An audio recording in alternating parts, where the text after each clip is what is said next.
Do you ever feel like Italian words go in one ear and out the other, no matter how hard you try to remember them? Well, you're not alone. I struggled with this for years, even after I moved to Italy. But after years of fighting my bad memory, I finally learned 5 techniques that made the word stick for good, all without vocabulary lists, flashcards, or covering the house with post-it notes. So in this video, I'll share with you 5 weird but powerful memory tricks that train your brain to absorb every Italian word you learn like a sponge, so you can actually use them when it counts. Let's take a look at the first trick. Now, for an Italian word to stick, it has to move from your short-term memory into your long-term memory. Now, that only happens when a word is processed deeply, connected to something you already know, and retrieved more than once. Translation alone does none of that. Deep processing means that you don't just see a word, you do something with it. You imagine it, you connect it, you personalize it, you use it. For example, take the Italian word finestra, window.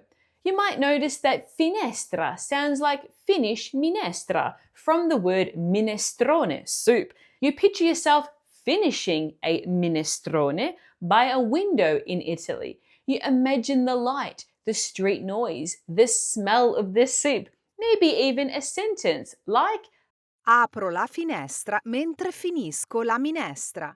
Sounds like a rhyme, doesn't it?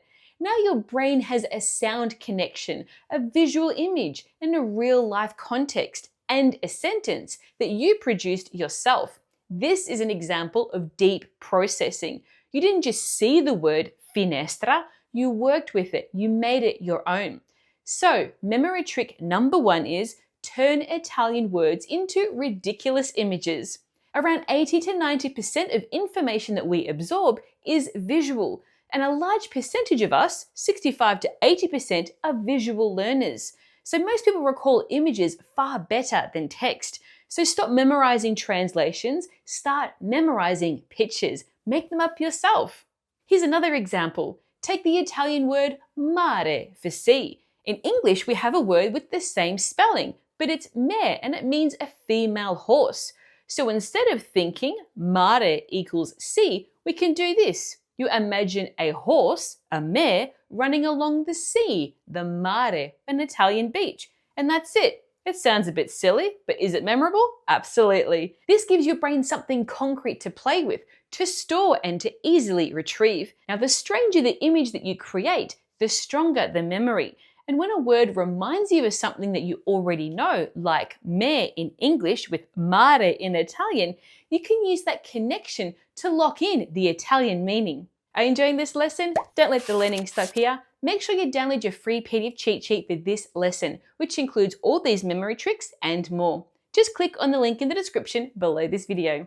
Okay, moving on to memory trick number 2. Now, before smartphones, tablets, and Google Docs, I wrote everything by hand in class.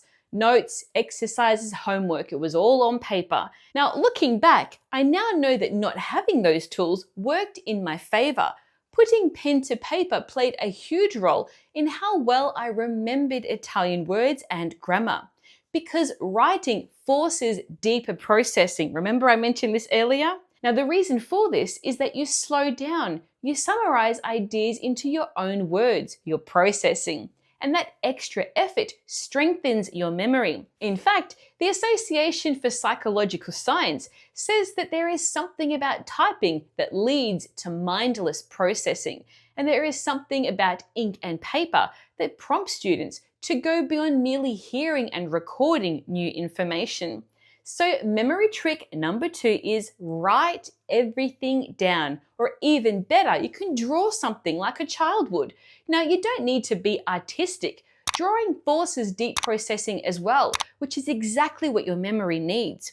When you draw, your brain must interpret something, simplify it, and personalize it. You can create little diagrams if it helps you, little mind maps. Here's an example. Say we wanted to learn the Italian word for umbrella, which is ombrello. We can draw an umbrella and we can add a huge shadow underneath it and label the shadow ombra. Now, the word isn't isolated. It gives you meaning by processing it deeply. This is the key. Moving on to trick number 3. Now, have you ever felt frustrated for forgetting an Italian word or a grammar rule? I did, constantly. I'd beat myself up, spiral into thinking I was dumb, and convince myself that I'd never learn Italian. Years later, I finally understood why. I learned about the forgetting curve from a polyglot, which is based on research by Herman Ebbinghaus. His research showed that within the first hour of learning something new, we forget around 50% of it. Let that sink in. We forget around 50%. And after 1 week, we forget roughly 77%. How crazy is that? Now, this drop-off is called the forgetting curve, and this is exactly why group classes don't work. No wonder I used to sit there trying to remember what I learned last week. I couldn't recall a thing. So memory trick number 3 is to spread out your learning. Now, you don't need hours. You need 10 minutes a day of focused attention. Progress comes from showing up a little and often, not cramming once a week like a 1-hour language class does. Now, this boosts your memory, leading to far better long-term retention than marathon studying sessions ever will. Now, when I started learning this way, my brain stopped hitting that reset button all the time. I stopped relearning, and I finally started making progress. And it's for this reason that I've designed all my Intrepid Italian courses this way, with short, clear lessons that you can do anytime, anywhere. No 90-minute marathons, no burnout, just real daily momentum. Now let's take a look at memory trick number 4. Now, before moving to Italy from Australia, I remember being in a taxi with my boss on the way to a meeting. Now, his second language was English, and he already spoke really well, but he still insisted on one rule, that if he made a mistake, I had to correct him. So when we were chatting in the taxi, when he said yesterday night instead of last night, I corrected him. He thanked me, and then he said something that I've never forgotten. Whenever he learned something new, he made a point of using it 2 or 3 times within the next 24 hours. Now, this was a light bulb moment for me. At the time, I'd already been learning Italian for about 2 years, and it struck me as such a simple but powerful idea. So I tried it, and almost immediately I noticed a difference. My memory improved and I stopped forgetting so much because I was using what I was learning. Now, there's research that backs this up too. American educator Edgar Dale explained this with his cone of learning. After 2 weeks, we remember roughly 10% of what we read, 20% of what we hear, 30% of what we see, 50% of what we see and hear, 70% of what we say and write, and 90% of what we actively do or use. So, memory trick number 4 is when you learn something new, use it immediately and more than once. Actively using what you learn helps to retain up to 90% after 2 weeks. In other words, if you don't use it, you lose it. And as Italians say, la lingua va parlata. A language has to be spoken.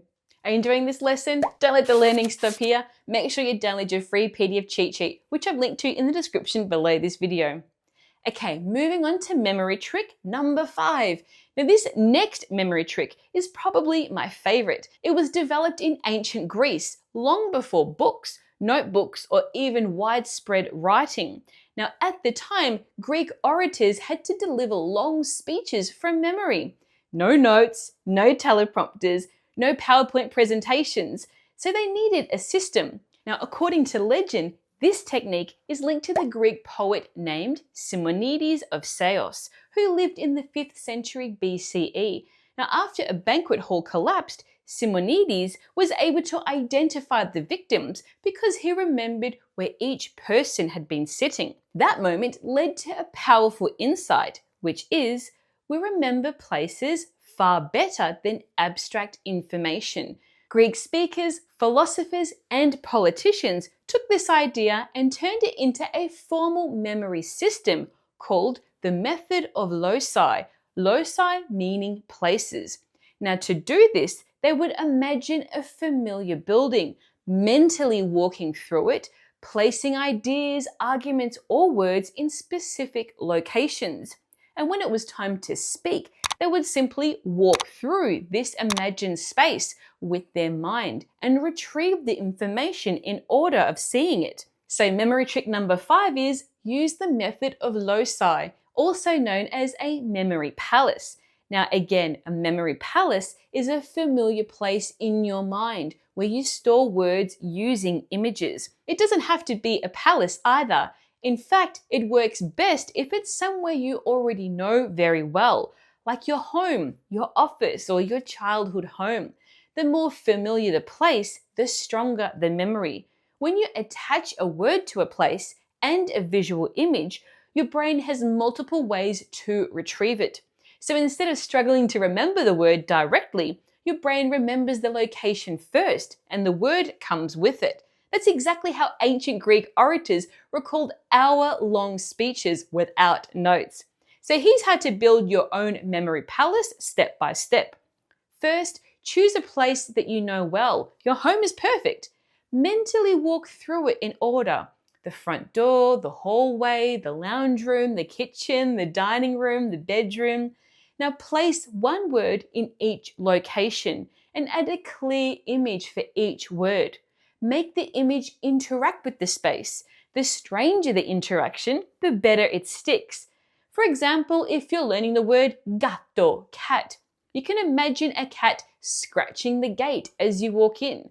Later, when you mentally walk through the front door, the image appears automatically and the word comes with it. You're not memorizing vocabulary, you're using a system that's been working for over 2,000 years. So while you may know these 5 memory tricks that you can use to absorb Italian words, the only problem is that if you don't know enough words, then you won't have anything to remember. So watch this video here where I teach you how to learn 15,000 Italian words in just a few minutes.